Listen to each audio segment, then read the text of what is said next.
കോഴിക്കോട് പാളയത്ത് യുവാവ് മരിച്ച നിലയിൽ ചൗരിയിൽ കുളിച്ച നിലയിലാണ് മൃതദേഹം. കൊലപാതകമെന്നാണ് സംശയം.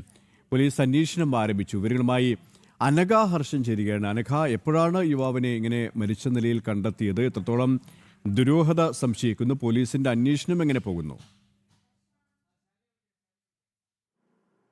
അനഘ, എപ്പോഴായിരുന്നു ഈ യുവാവിനെ ഇങ്ങനെ മരിച്ച നിലയിൽ കണ്ടെത്തിയത്? പോലീസിന്റെ അന്വേഷണം എങ്ങനെ മുന്നോട്ട് പോകുന്നു?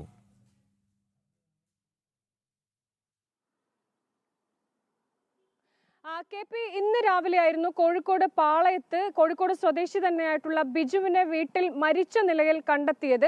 ഈ രാവിലെ സമയത്ത് ഈ ബിജു വീടിനോട് ചേർന്ന് മറ്റൊരു മുറിയിലാണ് കിടക്കുന്നത്. ഈ സമയത്ത് ബിജുവിന്റെ അമ്മ ഈ രാവിലെ പശുവിനെ കറക്കാൻ പോകുന്ന ആളാണ് ഈ ബിജു. ആ സമയത്ത് എഴുന്നേൽക്കാത്തത് കൊണ്ട് അമ്മ ചെന്ന് ആ മുറിക്ക് അരികിലേക്ക് ചെന്ന് നോക്കിയപ്പോഴാണ് മുറിക്കുള്ളിൽ ഈ രക്തത്തിൽ കുളിച്ച് കിടക്കുന്നത് കണ്ടത്. ഉടൻ തന്നെ ഇവർ പോലീസിനെ വിവരമറിയിച്ചു. പോലീസ് വന്നതിന് ശേഷമാണ് ഈ മുറി തുറന്ന് അകത്തേക്ക് കയറിയത്. ഈ മുറി പുറത്തു നിന്ന് പൂട്ടിയ നിലയിലായിരുന്നു എന്നാണ് ആ സമയത്ത് സംഭവ സ്ഥലത്തുണ്ടായിരുന്ന ആളുകൾ പറയുന്നത്. ഈ മരിച്ച ബിജുവിന്റെ കഴുത്തിലും വയറിലും കുത്തി പരിക്കേൽപ്പിച്ചിട്ടുണ്ട്. ആ പരിക്കേറ്റ പാടുകളുമുണ്ട് എന്നുള്ളതാണ്.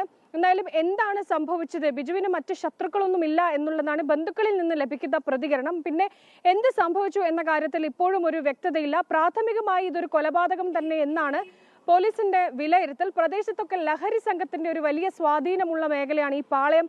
ആ പ്രദേശത്തൊക്കെ ഇനി ആ രീതിയിൽ എന്തെങ്കിലും സംഭവിച്ചോ എന്ന കാര്യത്തിലൊക്കെ തന്നെ അന്വേഷണം വേണം. മറ്റ് ശത്രുക്കളാരും ഇല്ല എന്നുള്ളത് തന്നെയാണ് ബന്ധുക്കളൊക്കെ പറയുന്നത്.